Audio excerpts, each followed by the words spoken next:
Get ready for a book report, folks. This is another special request review from my friend Ben in Texas. I had this in my VHS archives for quite a while, and he requested it yesterday, and I've reviewed it today. 1992, directed by Robert Redford. A River Runs Through It, winner of Best Cinematography at the 1993 Academy Awards. And I'll tell you, this movie was masterfully filmed. This movie made me realize how much I need a vacation and I want to get back to nature. Big Sky Country, Missoula, Montana, along the Blackfoot River.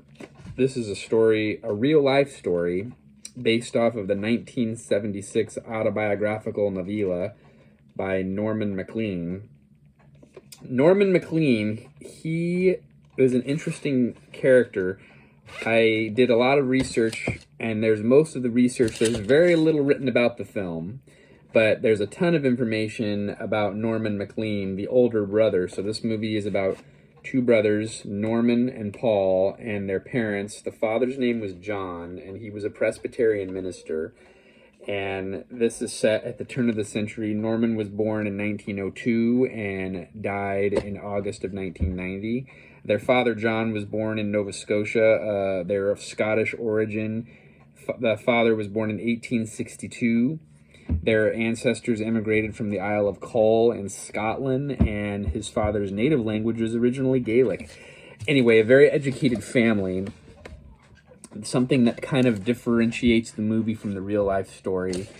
This is a story about two brothers who go opposite paths. The older brother, Norm, and it's a true story, very astute, was a beloved English literature professor at the University of Chicago, undergrad from Dartmouth, so a pretty smart guy.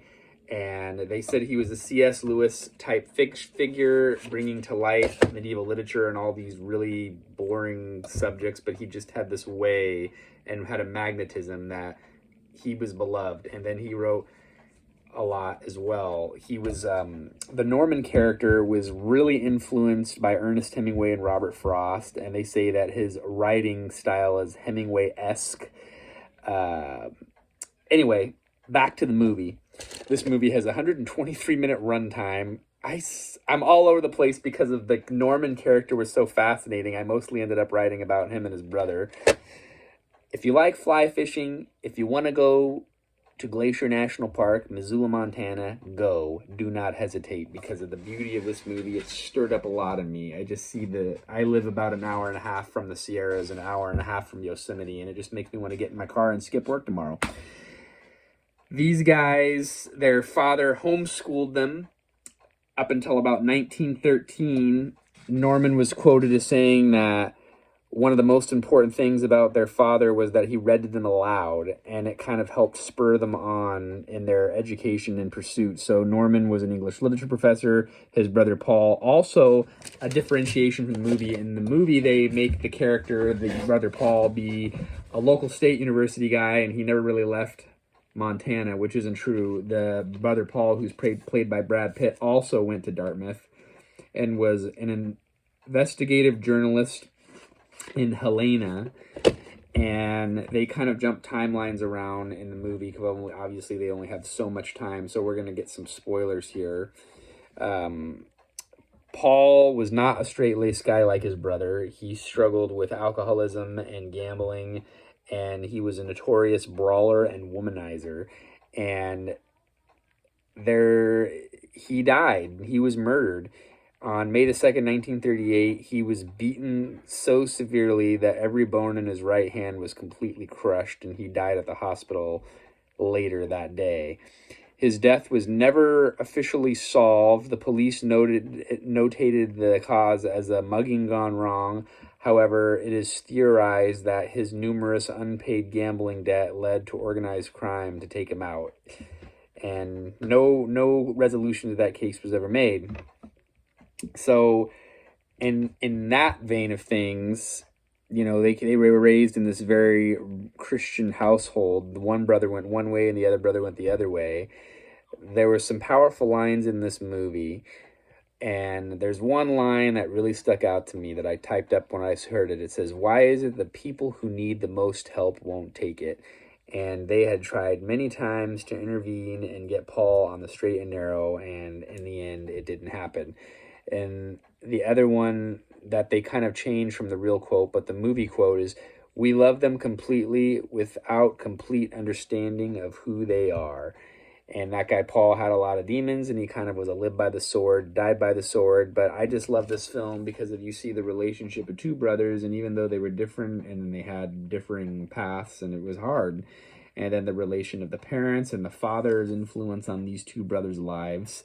This movie, like I said, it won an Academy Award for Best Cinematography. $12 million budget, grossed $66 million at the box office. I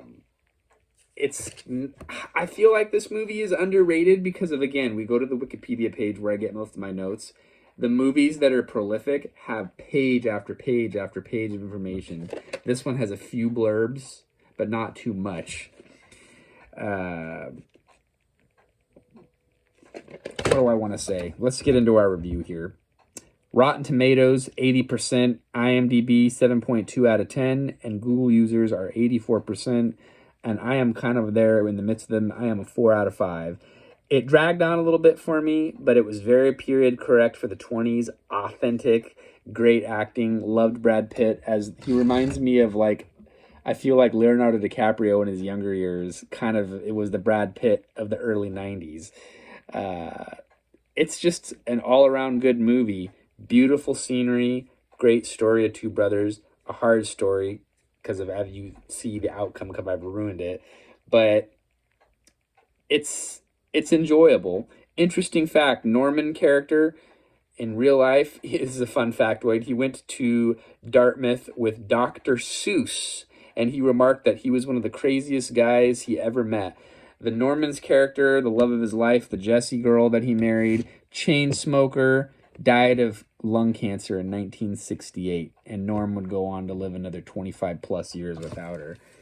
And interestingly enough, this was an interesting factoid too. They said that Norman, he had took that professorship at the University of Chicago, hated it, didn't like Chicago at first, but his wife stood by his side and helped him to see the beauty of Chicagoland and all that the place had to offer. I have been to the University of Chicago campus. It is in the South Side, not a good area, but the campus is amazing. It's kind of like it's like an Ivy League school, obviously. So that's my review.